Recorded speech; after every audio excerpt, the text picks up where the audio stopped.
गृहिणी सूर्याय नमः। जय सूर्यदेव।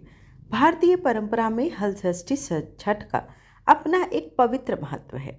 इस दिन माता हल षष्ठी और सूर्य देव की पूजा से सुख समृद्धि और संतान सुख की प्राप्ति होती है। इस पवित्र अवसर पर जीवन अमृत चैनल की ओर से आप सभी को हार्दिक शुभकामनाएं। आइए इस शुभ दिन पर हम मिलकर व्रत पूजा और भक्ति के साथ अपनी आराधना को सफल बनाएं।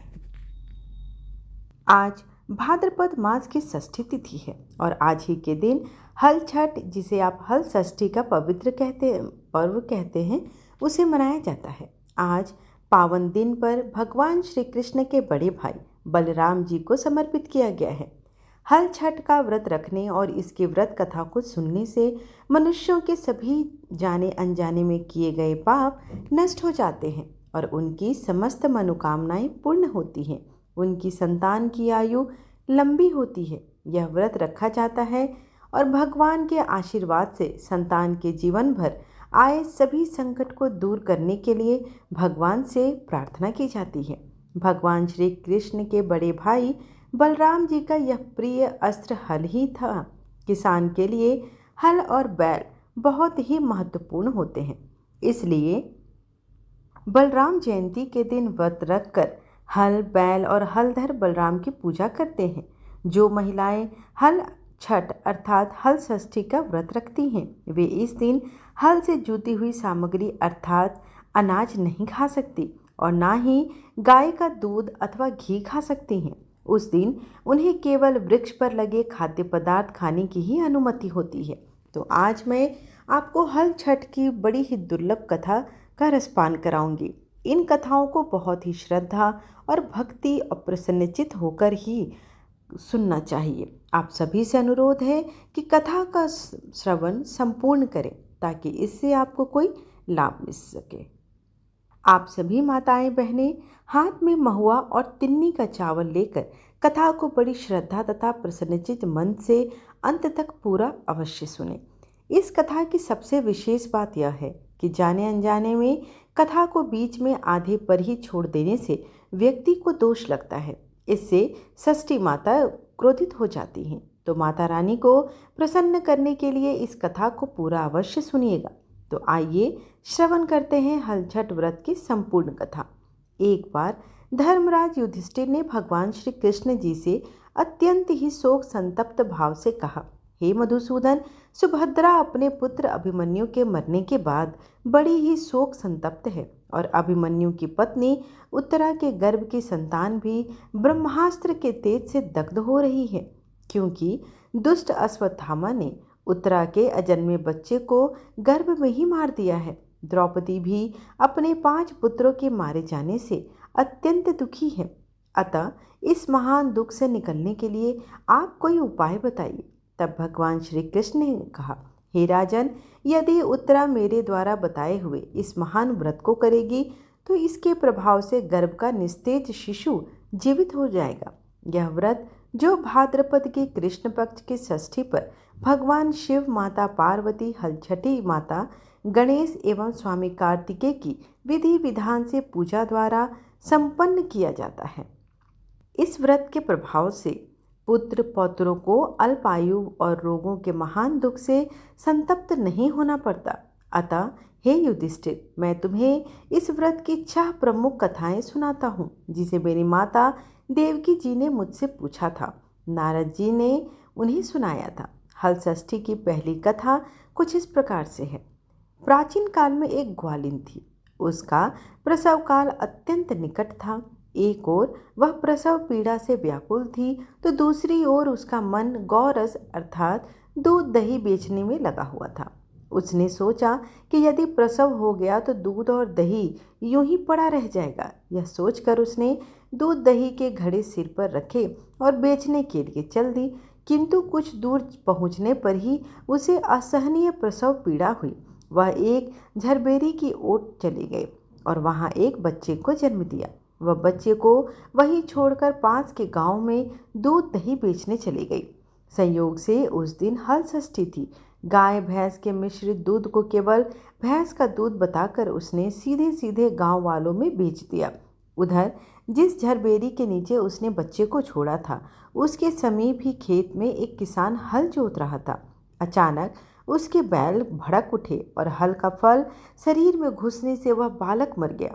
इस घटना से किसान बहुत दुखी हुआ, फिर भी उसने हिम्मत और धैर्य से काम लिया और उसने उस झरबेरी के कांटों से ही बच्चे को चीरे हुए पेट में टाँके लगाए और उसे वहीं छोड़कर चला गया। कुछ देर के बाद ग्वालिन दूध बेचकर वहां आ पहुंची। बच्चे की ऐसी दशा देखकर उसे समझते देर नहीं लगी कि यह सब उसके पाप की सजा है। वह सोचने लगी, यदि मैंने झूठ बोलकर गाय का दूध न बेचा होता और गांव की स्त्रियों का धर्म भ्रष्ट न किया होता तो मेरे बच्चे की यह दशा न होती। अतः मुझे लौटकर सब बातें गांव वालों को बताकर प्रायश्चित करना चाहिए। ऐसा निश्चय कर वह उस गांव में पहुंची जहां उसने दूध दही बेचा था। वह गली गली घूमकर अपनी करतूत और उसके फलस्वरूप मिले दंड को सबको बताने लगी। सब स्त्रियों ने स्वधर्म रक्षार्थ और उस पर रहम खाकर उसे क्षमा कर दिया और आशीर्वाद दिया। बहुत सी स्त्रियों द्वारा आशीर्वाद लेकर जब वह पुनः उस झाड़ियों के नीचे पहुंची तो यह देखकर आश्चर्यचकित रह गई कि उसका पुत्र जीवित अवस्था में पड़ा था। तभी उसने स्वार्थ के लिए झूठ बोलने को ब्रह्म हत्या के समान समझा और कभी भी झूठ ना बोलने का प्रण किया। वहीं दूसरी कथा के अनुसार मथुरा के राजा कंस अपनी बहन देवकी को विवाह उपरांत विदा करने जा रहे थे। तभी एक आकाशवाणी हुई कि देवकी का 8वां गर्भ तेरी मृत्यु का कारण बनेगा। यह जानकर कंस ने अपनी बहन और बहनोई को कारागार में डाल दिया और वासुदेव देवकी जी के 6 पुत्रों को एक एक करके कंस ने मार डाला। जब 7वें बच्चे के जन्म का समय नजदीक आया तो देव ऋषि नारद जी वासुदेव देवकी जी से मिलने कारागार में पहुंचे और उनके दुख का कारण जानकर देवी को हल षष्ठी देवी का व्रत करने की सलाह दी। देवकी ने नारद जी से हल षष्ठी व्रत की महिमा और कथा पूछी। तत्पश्चात नारद जी ने पुरातन कथा कहना प्रारंभ कर दिया। नारद जी कहते हैं कि हे देवी, उज्जैन नगरी में 2 सौतन रहती थी। एक का नाम रेवती और दूसरी का नाम मानवती था। रेवती को कोई भी संतान नहीं थी, जबकि मानवती के 2 पुत्र थे। रेवती अपने सौत के बच्चों को देखकर हमेशा जलती रहती थी और उनके पुत्रों को मारने का कोई न कोई जतन करती रहती थी। एक दिन उन्होंने मानवती को बुलाकर कहा, बहन, आज तुम्हारे मायके से कुछ राहगीर मुझे मिले थे। उन्होंने बताया कि तुम्हारे पिताजी बहुत बीमार हैं और वह तुम्हें देखना चाहते हैं। पिता की बीमारी की बात को सुनकर मानवती बहुत दुखी हुई। रेवती कहने लगी, बहन, तुम शीघ्र अपने पिता से मिलने चली जाओ। जब तक तुम वापस नहीं आओगी तब तक मैं तुम्हारे बच्चों का ध्यान रखूंगी। रेवती की बात को सच मानकर अपने पुत्रों को रेवती के हाथों सुरक्षित देकर मानवती अपने पिता से मिलने मायके चली गई। अब रेवती बच्चों को मारने का अच्छा मौका जानकर उन दोनों को बच्चों को मारकर जंगल में फेंक दिया। इधर जब मानवती मायके पहुंची तो पिता को स्वस्थ देखकर पिता से अपनी सौत की कही बातों का बारे में उसने बताया। अब मानवती के माता पिता को कोई अनहोनी होने का संदेह होने लगता है और पुत्री से वापस ससुराल जाने के लिए कहते हैं, किंतु मानवती की माता कहती है कि पुत्री, आज हल षष्ठी माता के व्रत का दिन है, अतः तुम भी पुत्रों की दीर्घायु की कामना से ये व्रत करके आज की जगह कल चली जाना। माता की सलाह मानकर मानवती पुत्रों की स्वस्थ कामना से हल षष्ठी माता का व्रत धारण किया। दूसरे दिन अपने घर जाने को निकल पड़ती है। रास्ते में वहीं पर जंगल पड़ा जहां रेवती ने मानवती के दोनों बच्चों को मारकर फेंक दिया था। वहां अपने बच्चों को खेलते देख मानवती उनसे पूछती है कि तुम दोनों यहाँ कैसे पहुँचे। तब पुत्रों ने बताया कि आपके चले जाने पर हमारी दूसरी माता रेवती ने हमें मारकर यहाँ फेंक दिया था। तभी एक दूसरी स्त्री ने हमें फिर से जिंदा कर दिया। अब मानवती को समझते यह बिल्कुल देर न लगी कि वह हल षष्ठी की माता की ही कृपा थी और माता की जय जयकार करती हुई घर को गई। नगर में मानवती के पुत्रों को पुनः जीवित देख और माता हल षष्ठी की महिमा जानकर सभी स्त्रियां हल षष्ठी का व्रत करने लगी। इसके बाद भगवान श्री कृष्ण बोले, हे राजन, अब हल षष्ठी माता की तीसरी कथा का रसपान करते हैं। चंद्रवत नाम का एक राजा था, जिनका एक ही पुत्र था। राजा ने राहगीरों के लिए एक तालाब खुदवाया, किंतु उसमें जल नहीं रहा, अर्थात तालाब का सारा जल ही सूख गया। राहगीर जब रास्ते से गुजरते तो सूखे तालाब को देखकर राजा को गालियां देते हुए जाते। इस खबर को सुनने के पश्चात राजा बहुत दुखी हुआ कि मैंने तालाब बनवाया, परंतु मेरा धन और धर्म दोनों ही व्यर्थ हो गए। उसी रोज रात में राजा को स्वप्न में वरुण देव ने दर्शन देकर कहा कि यदि तुम अपने पुत्र की बलि तालाब में दोगे तो तालाब भी पुनः से जल भर जाएगा। सुबह राजा ने स्वप्न की बात दरबार में बनाई और कहा कि मेरा धन और धर्म भले ही व्यर्थ हो जाए, परंतु मैं अपने पुत्र की बलि नहीं दूंगा। यह बात एक दिन राजकुमार तक पहुंची तो वह सोचने लगा कि यदि मेरी बलि से तालाब में पानी आ जाएगा तो लोगों का भला हो जाएगा। ये सोचकर राजकुमार अपनी बलि देने के लिए तालाब में बैठ गया। अब तालाब पानी से लबालब भर गया और जल के जीव जंतुओं से तालाब परिपूर्ण हो गया। इकलौते पुत्र के मृत्यु हो जाने से राजा अत्यंत दुखी होकर वन में चले गए। राजा ने वन में देखा कि वहां 5 स्त्रियां व्रत कर रही थी, तो उन्हें देखकर राजा ने उन स्त्रियों से पूछा, आप सब कौन हैं और कौन सा व्रत कर रही हैं और यह व्रत क्यों किया जाता है? राजा के पूछने पर स्त्रियों ने हल षष्ठी व्रत की संपूर्ण विधि राजा को बताई। उसे सुनकर राजा वापस नगर को आया और अपनी रानी के साथ उस व्रत को किया। व्रत के प्रभाव से राजकुमार तालाब से जीवित बाहर निकल आया। राजा का परिवार सहित हल षष्ठी माता की जयकारा करते हुए सुखपूर्वक से निवास करने लगे। हल षष्ठी माता की चौथी कथा के अनुसार भगवान श्री कृष्ण महाराज युधिष्ठिर को हल षष्ठी व्रत अगली कथा सुनाते हुए कहते हैं, हे युधिष्ठिर, पूर्व काल में सुभद्र नाम का राजा था, जिनकी रानी का नाम सुवर्णा था। राजा रानी को एक हस्ती नाम का पुत्र था। एक बार राजकुमार हस्ती धाई माँ के साथ गंगा स्नान करने के लिए गया। बाल स्वभाववश हस्ती जल में खेलने लगा, तभी एक मगरमच्छ ने उसे अंदर खींच लिया। इसकी सूचना धाई माँ ने जाकर रानी सुवर्णा को सुनाया। इस पर रानी ने क्रोध में आकर धाई माँ के पुत्र को धधकती हुई आग में डाल दिया। पुत्र शोक से व्याकुल धाई माँ निर्जन वन में चली गई और वन में एक सुनसान मंदिर के पास रहने लगी। वन में सूखा महुआ आदि जो भी मिलता धाई माँ उसे खाती और मंदिर में विराजित भगवान शिव, देवी पार्वती, भगवान गणेश और कार्तिकेय जी का पूजन करके दिन बिताने लगी। इधर नगर में एक अद्भुत घटना घटी। धाई माँ का पुत्र आग की भट्टी से जीवित निकल आया और खेलने लगा। यह खबर पूरे नगर में फैलते हुए राजा और रानी के पास तक पहुंची, तो उन्होंने इस घटना के विषय में पुरोहितों से पूछा। तभी सौभाग्य से वहां दुर्वासा ऋषि पहुंचे।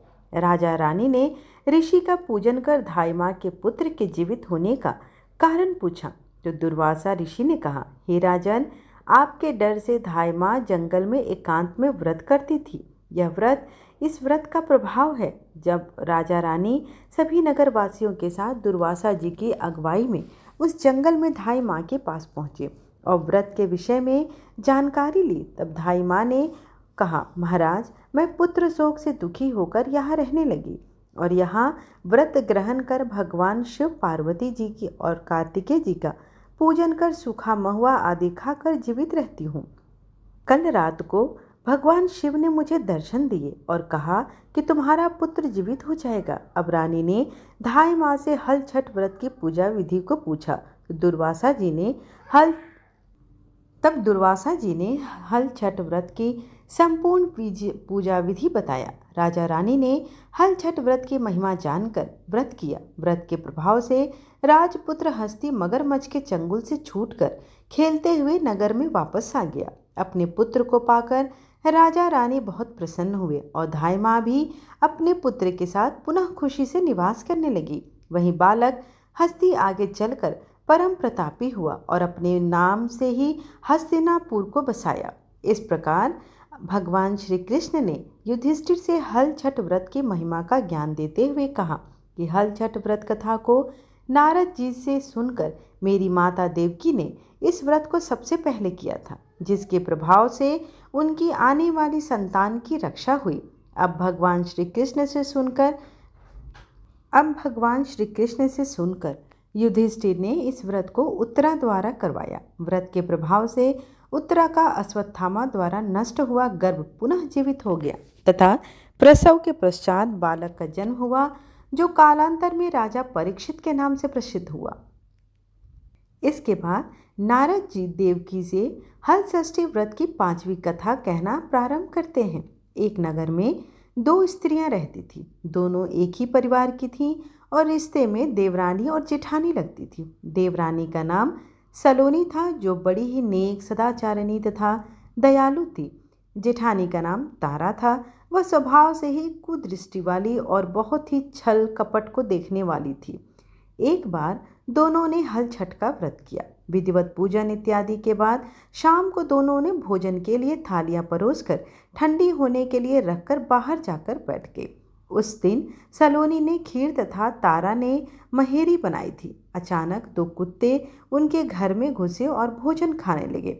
अंदर से चप चप की आवाज़ आई तो दोनों अपने अपने कक्ष के भीतर जाकर देखने लगी। सलोनी ने कुत्ते को खीर खाते देखा तो कुछ नहीं बोली तथा बर्तन में बची हुई बाकी खीर भी उसके आगे डाल दी। लेकिन तारा थाली में मुंह मारते कुत्ते को देखते ही आग बबूला हो गई और उसने कमरे द्वारा उसे बंद कर दिया और फिर डंडा लेकर कुत्ते को इतना मारा कि उसकी कमर ही टूट गई। कुत्ता अधमरा होकर जैसे तैसे जान बचाकर वहां से भागा। दोनों कुत्ते जब बाहर मिले तो एक दूसरे का हालचाल पूछने लगे। जो कुत्ता सलोनी के कक्ष में गया था वह बोला, मैं जिसके कक्ष में गया था वह स्त्री तो बड़ी भली थी। मुझे खीर खाते देखकर भी उसने कुछ नहीं कहा, बल्कि बर्तन में खीर समाप्त हो जाने के बाद उसने उसमें और भी खीर डाली ताकि मैं भर पेट खा सकूं। उसने तो मेरी आत्मा को तृप्त कर दिया कि मैं उसे बार बार आशीर्वाद ही दे रहा हूँ।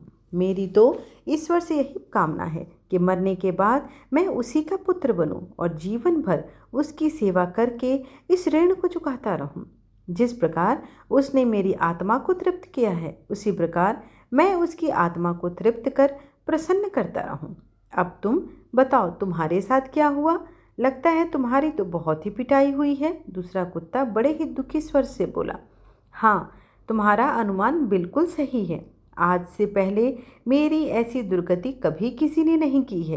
पहले तो थाली में मुंह मारते ही सारा जबड़ा हिल गया। फिर भी भूख से परेशान होकर मैंने 2-4 कौर ही खाए थे। वह दुष्ट स्त्री आ गई और कमरा बंद करके डंडे से उसने मुझे बहुत मारा, इतना मारा कि मेरी कमर ही तोड़ डाली। मैं तो ईश्वर से यही निवेदन करता हूँ कि अगले जन्म में मैं इसका पुत्र बनकर इसको भी इसी तरीके से बदला चुकाऊं। जैसे उसने मार मार कर मेरी कमर तोड़ी, वैसे ही भीतरी मार से मैं भी इसका हृदय और कमर तोड़ डालूं। कहते हैं कि बेजुबान की भी बद्दुआ बहुत ही बुरी होती है। इसे दैव योग ही कहा जाएगा। कि दूसरा कुत्ता शीघ्र ही मर गया और मरकर उसने तारा के घर में ही पुत्र रूप में जन्म लिया। पुत्र रत्न पाकर तारा बहुत खुश हुई। पुत्र को लेकर उसने अपने मन में बहुत बड़े बड़े सपने बांध लिए। परंतु दूसरे दिन ही जब घर में हल षष्ठी का पूजन हो रहा था, तब वह लड़का मर गया। तारा दुखी हो गई, मानो जैसे उसकी दुनिया ही उजड़ गई। वह दहाड़े मार मार कर रोने लगी, लेकिन करती भी क्या, जैसे तैसे उसने अपने मन को सब्र में बांध लिया। फिर तो हर वर्ष उसके लड़का होता और हल षष्ठी के दिन मर जाता। जब 3-4 बार ऐसा हुआ तो तारा को इस पर कुछ संदेह हुआ कि आखिर मेरा लड़का हल षष्ठी के दिन ही क्यों मरता है। फिर एक रात सपने में उसे वही कुत्ता दिखाई दिया। उसने कहा, मैं ही बार बार तेरा पुत्र होकर मृत्यु को प्राप्त हो रहा हूँ। तूने मेरे साथ जो व्यवहार किया था, मैं उसी का बदला चुका रहा हूँ। तारा बहुत दुखी हुई और उसने अपने किए का प्रायश्चित करने का उपाय पूछा। तब उस कुत्ते ने बताया, अब से हल छठ के व्रत में हल से जुता हुआ अन्न तथा गाय का दूध दही न खाना, होली की भुनी हुई बाल तथा होली की धूल आदि हल छठ पूजा में चढ़ाना। तब कहीं मैं तेरे घर में आकर जीवित रहूँगा। पूजा के समय यदि तारक गण छिटके तो तू समझना कि अब मैं यहाँ जीवित रहूँगा। तारा ने वैसा ही किया। इस हल षष्ठी के व्रत के प्रभाव से उसकी संतान जीने लगी। तभी से संतान कामना और सुख सौभाग्य के लिए यह उत्तम व्रत किया जाने लगा। प्रेम से बोलिए छठी मैया की जय। आइए अब छठवीं और अंतिम कथा का भी रसपान करते हैं। दक्षिण दिशा में एक सुंदर सा नगर था। वहाँ एक बनिया अपनी पत्नी के साथ रहता था। दोनों पति पत्नी स्वभाव से ही बहुत ही अच्छे और संस्कार से संपूर्ण थे। बनिया की पत्नी गर्भवती होकर संतान को जन्म देती थी, किंतु दुर्भाग्यवश उनकी संतान कुछ समय बाद ही मर जाती थी। इस प्रकार एक एक करके बनिया की पत्नी की 6 संतानें मृत्यु के गाल में समा गई।